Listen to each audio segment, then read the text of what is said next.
কান্দি কান্দি যোনে হহুৱাই তাৰ নাম বন্ধুত্ব। স্কুলৰ সেই স্মৃতিবোৰ, কলেজৰ সেই বাংকবোৰ মেমৰিজ অফ দ্য লাইফ বনাই দিয়ে। তাৰ নাম বন্ধুত্ব। যেতিয়া তেজৰ সম্পৰ্কবোৰ দূৰ হৈ যায়, কান্ধত হাত থৈ বাদে এইবোৰ ঠিক হৈ যাব বুলি কোৱা সম্পৰ্কটোৰ নাম বন্ধুত্ব।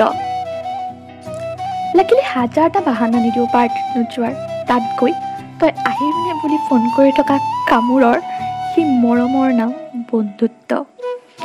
আমাৰ মাজত লাগিলে যিমানখনি কাজিয়া নহওক, কিন্তু বেলেগৰ মুখত বদনাম শুনি যিটো খং উঠে, সেই খঙৰ আঁৰৰ অনুভৱ বন্ধুত্ব।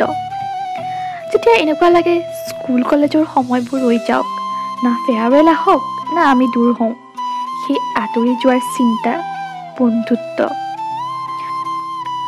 ব্যস্ততাৰ জীৱনৰ এই গতিৰ মাজত যেতিয়া কিছুমান সাঁচি ৰখা ফটোৱে, কিছু হৃদয়ত ৰখা কাহিনীয়ে স্মৃতিবোৰ ঘূৰাই দিয়ে আৰু সেই স্মৃতিৰ অন্তত চকুৰ টোপাল সৰি পৰে, সেই টোপালৰ আঁৰৰ ৰহস্য বন্ধুত্ব।